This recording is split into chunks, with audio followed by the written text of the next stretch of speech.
Are you ready for another Women Under the Sun spotlight? Let's meet Denise Meridith, founder, consultant, author, speaker, and one of our executive coaches for Women Under the Sun. Tell us about yourself. My name is Denise Meridith, and I'm the CEO of the World's Best Connectors. And I was invited by Kim Adair, who everyone knows. Probably the reason most people are here.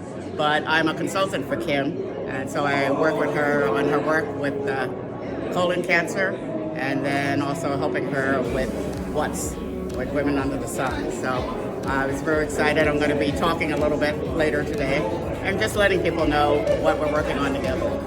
What does Women Under the Sun mean to you? What it means to me, and I wrote a press release about it today, to me I see it as something that's budding and growing. I'm thinking of a plant, so it started here in Tucson, and due to Kim's energy, it's now growing, and it's becoming international. So it's legitimately under the sun now. So not just the sun of Arizona, sort of a point I tried to make in the article, but now it's international. So that's what I see as exciting about what's happening tonight. Tell us more about your current reflections and past experience. I was spent a lot of time yesterday, for some reason, watching television and what was going on in the campuses, and it was nostalgic and disturbing at the same time, because I was a revolutionary, like most of the kids were at Cornell University in early 70s.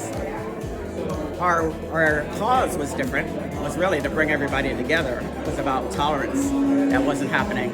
Now it seems to be about division and how we divide people. So that makes me sad, but I hope to be able to work on some of that. But I graduated from Cornell, and I was the first woman that was ever hired by the Bureau of Land Management.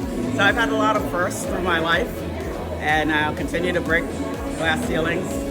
We're working on now a business education program for college athletes, because I want to help create some new business leaders.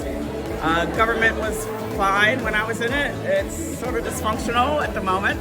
So I'm turning my attention to business, because I think business can really rescue us in a way. You look at how some of the bigger businesses are moderating legislation, and because they're interested in their constituents, they're interested in their customers, and they know that their customers are changing demographically.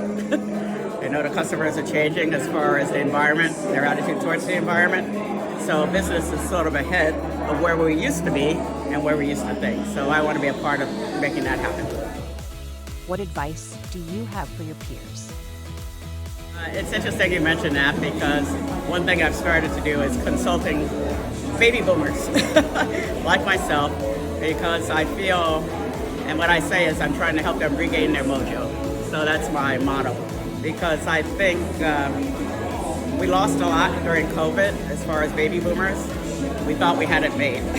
We thought we had it figured out. The hierarchy in the organizations and the big offices, and everything was clicking, the environment was popping, and then boom, it all collapsed. So I think baby boomers almost, while there's a lot of focus put on younger kids and the impact on them, the impact on baby boomers is pretty intense too, because they are very social. They are about working together and gathering and making things happen. So what I do is work with them. A lot of them just dropping out. We can't afford for them to just drop out. They have the wisdom, they have the experience. So what I try to do is help them think back to why they got into business in the first place. Let's go back to that. What is it that made you happy, and how can we get back to that spirit that you used to have, and help the world? So that's what I'm doing with people my age. Denise, this has been great. Any parting words of wisdom for us? You need to get involved with this group. You need to support this group. Like I said, now it's international, and it is about extraordinary women. And we have, it's the same thing as I mentioned about baby boomers. We don't want to lose that talent. We want to develop and take advantage of that talent. So what Kim is doing is pretty extraordinary, and she's focusing on different people. So it's not always the people that are famous already, that everybody's heard of, but they're the people that are super active in the community or super successful in their business and have a lot to impart to other people. But they're not getting the recognition, they're not getting the publicity, And I think her group will help other people learn what they're doing.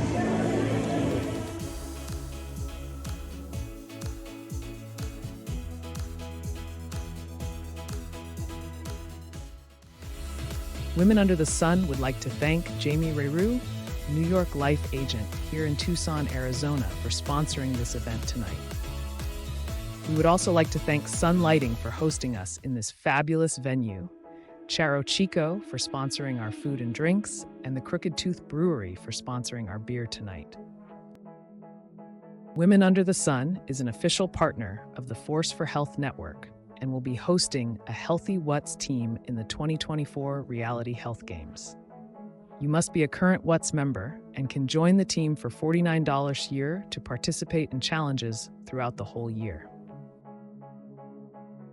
A portion of each ticket sold will support scholarships for deserving high school girls for the 2025 Legacy and Wingtappers Tour to DC, NYC, and beyond, celebrating women who have left their legacy marks in history, science, and civics. For more information, please visit www.wts.info.